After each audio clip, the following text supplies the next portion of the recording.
BBC বাংলার সান্ধ্য অধিবেশন প্রবাহতে আপনাদের স্বাগত। আজ আপনাদের সাথে লন্ডন স্টুডিও থেকে আছি মানসী বড়ুয়া।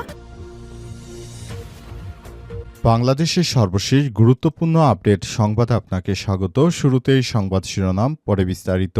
প্রথমেই জানাবো আমাদের হাতে থাকা সর্বশেষ গুরুত্বপূর্ণ সবথেকে তাজা আপডেট সংবাদ। কুমিল্লার নাঙ্গলকোটে পূর্ব শত্রুতার জেরে গোষ্ঠীগত সংঘর্ষে এক প্রবাসী ও এক সাবেক ইউপি সদস্যকে গুলি করে এবং হাত পায়ে রক কেটে হত্যা করা হয়েছে। এই ঘটনায় আরও একজন গুরুতর আহত হয়েছেন। এছাড়াও সংঘর্ষে অন্তত ৮ জন আহত হওয়ার খবর পাওয়া গেছে। এই ঘটনায় এখন পর্যন্ত পুলিশ কাউকে আটক করতে পারেনি। এরপর জানাবো, ছুরিকাঘাতে স্বতন্ত্র প্রার্থীর কর্মীকে হত্যা, লাশ নিয়ে মিছিল। ময়মনসিংহের ধোবাউড়া উপজেলায় এরশাদ বাজারে নির্বাচন অফিস উদ্বোধনকে কেন্দ্র করে ছুরিকাঘাতে নজরুল ইসলাম ৪০ নামের এক ব্যক্তি নিহত হয়েছে। তিনি ময়মনসিংহ এক হালুয়াঘাট ধোবাউড়া আসনের স্বতন্ত্র প্রার্থী সালমান ওমর রুবেলের কর্মী বলে জানা গেছে। এদিকে নেতাকর্মীদের উদ্দেশ্যে জামাত আমিরের নতুন বার্তা। দলের নেতাকর্মী সমর্থকদের উদ্দেশ্যে বার্তা দিয়েছে জামাতের আমির ডাক্তার শফিকুর রহমান। আজ নিজের ভেরিফাইড ফেসবুক পেজে দেওয়া এক পোস্টে এই বার্তা দিয়েছেন তিনি। জামাতের আমির তার পোস্টে লিখেছেন, ধৈর্যের পরীক্ষায় সবথেকে বড় পরীক্ষা। আল্লাহ পাক রব্বুল আলামিন সবাইকে সর্বোচ্চ ধৈর্য ধরার তৌফিক দান করুন, আমিন। জানাবো, খালেদা জিয়ার চিকিৎসার সব নথি জব্দের দাবি। বিএনপির সাবেক চেয়ারপারসন খালেদা জিয়ার চিকিৎসা সংক্রান্ত বাংলাদেশ মেডিকেল বিশ্ববিদ্যালয় বিএমইউর নথিপত্র জব্দের দাবি জানিয়েছে চিকিৎসক দলের প্রধান অধ্যাপক ডাক্তার এফএম সিদ্দিকী। একই সঙ্গে তার সঙ্গে তৎকালীন চিকিৎসক দল চিকিৎসা প্রক্রিয়া, চিকিৎসা সংক্রান্ত নথিপত্র তদন্ত হওয়া প্রয়োজন বলে মনে করেন তিনি। কারণ বিএনপির চেয়ারপারসন খালেদা জিয়াকে কোনো ভুল চিকিৎসা দেওয়া হয়েছিল কিনা সেসব বিষয় নিয়ে অধিকতর তদন্ত হওয়া উচিত বলে তিনি মনে করেন। সেজন্য তিনি বিএনপির চেয়ারপারসন বেগম খালেদা জিয়াকে যারা চিকিৎসা দিয়েছিল তাদের বিস্তারিত তথ্য এবং সে সময় চিকিৎসায় যে যে জিনিসপত্র ব্যবহৃত হয়েছিল পুরো বিষয়টিকে দেখভাল করার জন্য বলা হচ্ছিল। এবং সর্বশেষ জানাবো, যুক্তরাষ্ট্রের বর্তমান প্রেসিডেন্ট ডোনাল্ড ট্রাম্পকে বাংলাদেশে আসার আমন্ত্রণ জানালেন সাংবাদিক শফিক রেহমান।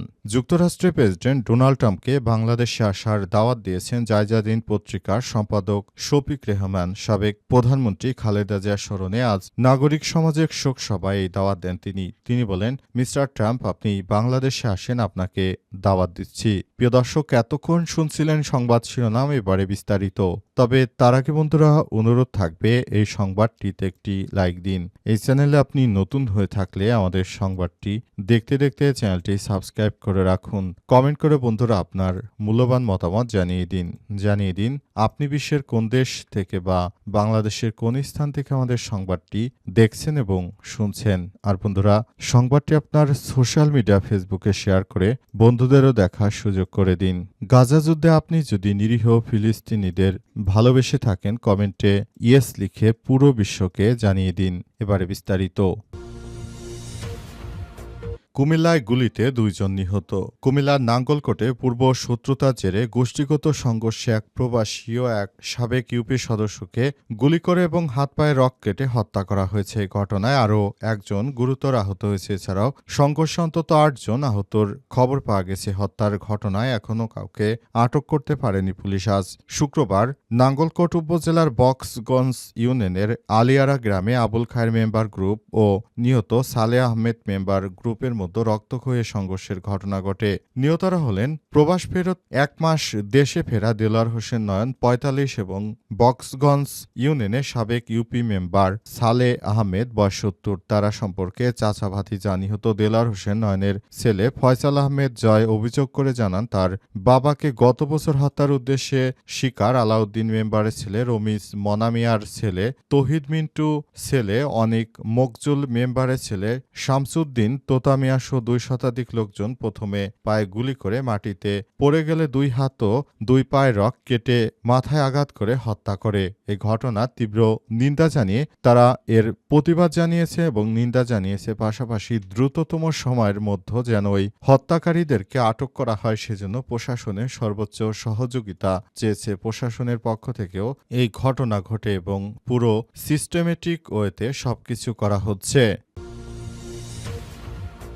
ছুরিকাঘাতে স্বতন্ত্র প্রার্থীর কর্মীকে হত্যা, লাশ নিয়ে মিছিল। ময়মনসিংহের ধোবাউড়া উপজেলার এরশাদ বাজারে নির্বাচন অফিস উদ্বোধনকে কেন্দ্র করে ছুরিকাঘাতে নজরুল ইসলাম ৪০ নামের একজন নিহত হয়েছে। তিনি ময়মনসিংহ ১ হালুয়াঘাট ধোবাউড়া আসনে স্বতন্ত্র প্রার্থী সালমান ওমর রুবেলের কর্মী বলে জানা গেছে। দলীয় মনোনয়ন না পেয়ে স্বতন্ত্র প্রার্থী হয়েছেন উত্তর জেলা বিএনপির সদস্য সালমান ওমর। আজ সন্ধ্যার পর এরশাদ বাজারে এই ঘটনা ঘটে। নিহত নজরুল ধোবাউড়া রামসিংহপুর এলাকার হাজী মফিজউদ্দিনের ছেলে। ধোবাউড়া থানা পুলিশ স্থানীয় সূত্র থেকে জানা গেছে, আসন্ন নির্বাচনকে সামনে রেখে ধোবাউড়া এরশাদ বাজার এলাকায় আজ বিকেলে নির্বাচনী প্রচারণা কার্যালয় উদ্বোধন করেন স্বতন্ত্র প্রার্থী সালমান ওমর রুবেলের সমর্থক নেতাকর্মীরা। অফিস উদ্বোধন শেষে নেতাকর্মীরা চলে গেলে বিএনপির মনোনীত প্রার্থী বিএনপির যুগ্ম মহাসচিব সৈয়দ ইমরান সালে প্রিন্সের সমর্থকরা নজরুল ইসলাম সহ কয়েকজনকে নির্বাচনী অফিস বন্ধ করতে চাপ দেয়। এ সময় নজরুল ইসলাম অফিস বন্ধ করতে না চাইলে বাকবিতণ্ডা শুরু হয়। এক পর্যায়ে নজরুলকে ছুরিকাঘাত করে পালিয়ে যায় তারা। পরে তাকে উদ্ধার করে ধোবাউড়া হাসপাতালে নেওয়া হলে কর্তব্যরত চিকিৎসক তাকে মৃত ঘোষণা করেন। এ বিষয়ে রাতে জড়িতদের বিচারের দাবিতে নিহত নজরুলের লাশ নিয়ে বাজারে বিক্ষোভ মিছিল করা হয়। পরে মিছিলটি উপজেলা পরিষদের সামনে গিয়ে শেষ হয়েছে। নেতাকর্মীদের উদ্দেশ্যে জামাত আমিরের নতুন বার্তা। দলের নেতাকর্মী ও সমর্থকদের প্রতি বার্তা দিয়েছেন বাংলাদেশ জামাত ইসলামের আমির ডা. শফিকুর রহমান। শফিকুর রহমান বলেছেন, সবাইকে একটি কথা বলতে চাই, ধৈর্য হচ্ছে বিশাল পরীক্ষা। আমাদেরকে এই মুহূর্তে ধৈর্য ধারণ করতে হবে, ধৈর্যের পরীক্ষা দিতে হবে বলে মনে করেন তিনি আরও মনে করেন বাংলাদেশটাকে এখন একটা ভয়ানক চ্যালেঞ্জের ভিতর দিয়ে যাচ্ছে। আমাদের দুইটি দলের মধ্যে যে আসন সমঝোতার বিষয় ছিল সেই বিষয়টি এখন অনেকটাই নষ্ট হওয়ার পথে রয়েছে। এই মুহূর্তে যারা আমাদের বিরোধিতা করছে তাদেরকে, আমাদের শুভাকাঙ্ক্ষী বা নেতাকর্মী যারা রয়েছেন তাদেরকে বলবো, আপনারা কখনো এই বিষয়টি নিয়ে নিজেদের মধ্যে মারামারি কিংবা তাদের নিয়ে অপপ্রচার করবেন না। এইসব বিষয় যদি কখনো হয় তাহলে সেটি আমাদের জন্য বড় ধরনের সমস্যা তৈরি করতে পারবে। দেশের মধ্যে বিশৃঙ্খল পরিস্থিতি তৈরি হতে পারে। সুতরাং এই জায়গা থেকে আপনাদেরকে বলবো, আপনারা যার যার জায়গা থেকে পুরো বিষয়টি পর্যবেক্ষণ করুন এবং ধৈর্য ধারণ করুন। ধৈর্য ধারণ হচ্ছে ঈমানের সব থেকে বড় পরীক্ষায় অংশগ্রহণের মধ্য দিয়ে নিজের সমস্ত কৃতিত্বকে আপনারা শেষ হতে দেবেন না। তিনি বলেন, আমরা মনে করি এবারে জাতীয় সংসদ নির্বাচনটা হবে চ্যালেঞ্জিং এর। সুতরাং অনেক রকম চ্যালেঞ্জ আসবে, তাই ধৈর্য হারা হবেন না। নিশ্চয়ই আল্লাহ পাক আমাদের জন্য উত্তম ফয়সালাকারী।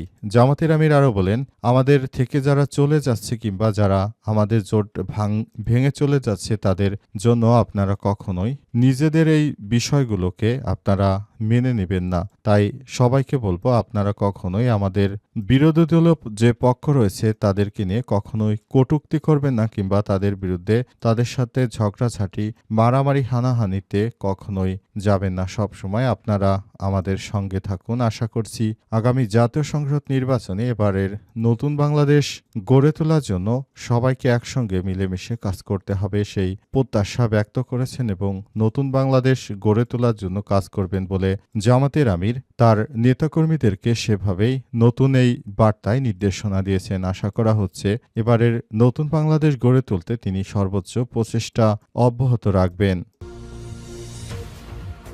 খালেদা জিয়ার চিকিৎসার সব নথি জব্দের দাবি শোকসভায় ডাক্তার FM সিদ্দিক। বিএনপির সাবেক চেয়ারপারসন খালেদা জিয়ার চিকিৎসা সংক্রান্ত বাংলাদেশ মেডিকেল বিশ্ববিদ্যালয়ের BMU এর নথিপত্র জব্দের দাবি জানিয়েছে তার চিকিৎসকদের প্রধান অধ্যাপক ডাক্তার FM সিদ্দিকী। একই সঙ্গে তৎকালীন চিকিৎসক দল চিকিৎসা প্রক্রিয়া এবং চিকিৎসা সংক্রান্ত নথিপত্র তদন্ত হওয়া প্রয়োজন বলে মনে করেন তিনি।